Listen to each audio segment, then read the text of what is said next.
Bisa nggak sih punya HP 5G dengan dana yang nggak bikin cekak kantong dan HP-nya enak dipakai? Tadi ini agak sulit ya, tapi as always, tahu-tahu Xiaomi nongol. Ini dia HP-nya, Redmi 10 5G.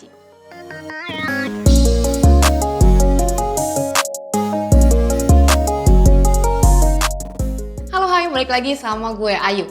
Sebenarnya HP ini udah cukup lama ya, tapi kenapa kita tiba-tiba mau ngebahas HP ini? Bukan tanpa alasan ya, soalnya HP ini lagi turun harga banget.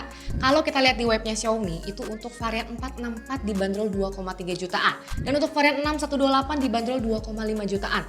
Ini good deal banget ya buat sebuah smartphone yang udah support dual 5G. Kalau kita buka kardusnya, langsung ada kotak kecil yang isinya SIM ejector, ucapan terima kasih dari bos Alvin, kartu garansi, buku manual, dan casing softcase transparan. Di bawahnya langsung ada HP-nya dan di bawahnya lagi ada batok charger yang punya daya maksimal 22,5 watt dan kabel USB-A to USB-C. Backdoornya gue suka banget desainnya, yang langsung mencolok ini ada dua lensa kamera yang gede banget di dalam frame kotak yang bikin HP ini terkesan mewah. Terus backdoor ini ada aksen kayak melingkar gitu yang bikin gripnya enak banget dipegang dan gak bikin gampang nempel sidik jari. Jadi walau backdoornya polikarbonat tapi Xiaomi sukses kasih kesan yang premium. Ke samping, framenya ini flat yang kekinian banget. Di sebelah kanan ada tombol power yang jadi satu sama fingerprint. Di samping kirinya ini ada SIM tray triple slot, 2 SIM card dual 5G dan 1 micro SD. Ke atas ada jack audio 3,5 mm dan infrared blaster. Di bawahnya ada lubang mic, port USB-C dan grill speaker. Redmi 10 5G ngandelin MediaTek Dimensity 700 5G yang punya fabrikasi 7 nanometer. Yang gue pegang ini punya RAM 6GB LPDDR4X yang bisa di-extend lagi sampai 2GB. Storage ini 128GB UFS 2.2 dan baterai 5000 mAh fast charging 18W. OS ini MIUI 13.0.4 dengan basis Android 12. Tapi security patch ini agak ketinggalan, masih di November 2022. Nah, pertama gue running di aplikasi benchmark. Pertama gue pakai Antutu benchmark di versi 9.5.6 bisa dapetin skor di 338 ribuan.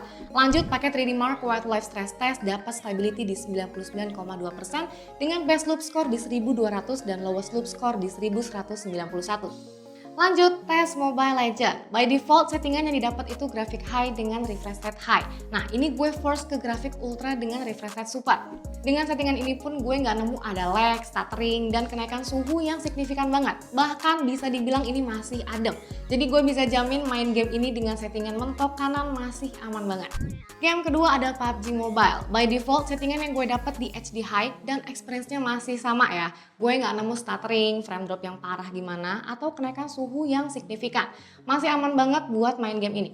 Gue harus akui MIUI 13 ini udah cukup smooth dan nyaman buat dipakai ya. Buat scroll-scrollnya gesit, buat multitasking gue masih kerasa nyaman. Gue nggak tahu nih ke depannya gimana, tapi selama gue pakai sih ini nggak ada iklan di aplikasi scanner yang muncul pas abis install aplikasi di Play Store. Lanjut ke layarnya, ini punya ukuran 6,58 inci, panel IPS Full HD Plus dan punya refresh rate 90Hz. Pelindungnya pakai Corning Gorilla Glass 3. Surprisingly layarnya punya reproduksi warna yang cukup baik dan cukup akurat. Punya level detail yang sangat baik dan vibran yang cukup. Paling ya dari dulu nih, hitamnya nggak sepekat layar-layar AMOLED. Nah, yang agak ngepas itu pas dipakai di bawah sinar matahari ya, ini masih kelihatan sih, tapi bukan yang terang banget. Dan khas Xiaomi ini ada sun mode yang otomatis aktif, tapi ya warnanya jadi agak gusam. Layar ini ditemani dengan mono speaker yang cukup keras dan bulat ya, walaupun gak stereo, tapi ini masih lumayan buat nemenin nonton Netflix. Soal security, HP ini punya 2 biometric unlock, fingerprint yang jadi satu sama tombol power, dan face unlock. Fingerprint ini cepat dan akurat, face unlocknya juga cepat asalkan keadaan sekitar cukup cahaya. Xiaomi kasih baterai 5000 mAh di HP ini yang awet banget. Selama pakai gue bisa dapetin screen on time 7-8 jam. Ini udah gue pakai banyak main game, benchmark, dan tes kamera. Ngecasnya juga lumayan, udah 18 watt yang bisa ngisi penuh dari kosong sama sekali dalam waktu sekitar 1,5 jam. Dan yang jadi nilai jual HP ini adalah dukungan jaringan 5G-nya. Kedua slot SIM-nya ini udah support 5G. Buat gue sih ini 5G udah cukup penting karena jangkauannya makin luas dan banyak. Dan HP ini juga udah masuk list salah satu HP termurah yang mendukung jaringan 5G. Terakhir kuy kita bahas kameranya. Punya setup dual kamera. Ini lensa utamanya 50MP f1.8 PDAF dan lensa depth 2MP f2.4. Kamera utamanya punya detail yang sangat baik di kondisi banyak cahaya atau daylight. Warnanya juga cukup akurat dan vibran. Sayangnya dynamic range ini terasa ngepas bahkan kadang kurang. Makanya kalau objeknya cukup jauh ini kelihatan agak soft. Saat di kondisi indoor atau low light fotonya bakal terasa soft dan noisy.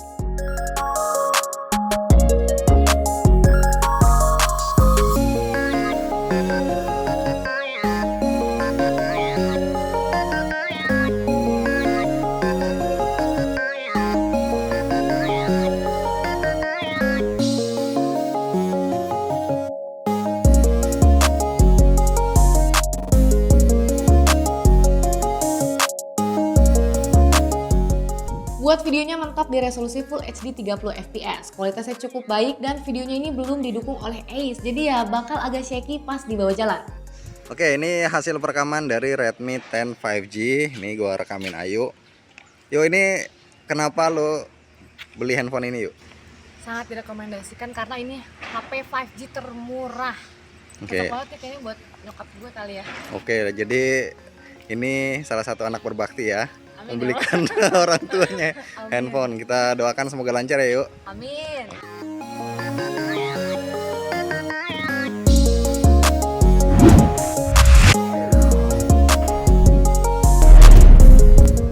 Buat mode potretnya ini masih biasa aja dan kurang akurat ya, walau ada dedicated lensa depth-nya. Kelihatan banget ini di ujung-ujung rambut masih ada yang miss.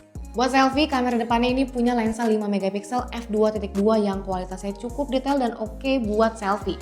Buat videonya ini juga mentok di Full HD 30 fps. Ya, kualitasnya cukup aja sih. Nah, jadi gimana kesimpulannya? HP ini bisa dibilang enak buat dipakai harian, enak dipakai buat ngegame, baterai juga awet banget. Dan untuk HP start 2,3 jutaan ini termasuk worth it banget, mengingat HP ini udah mendukung koneksi dual 5G.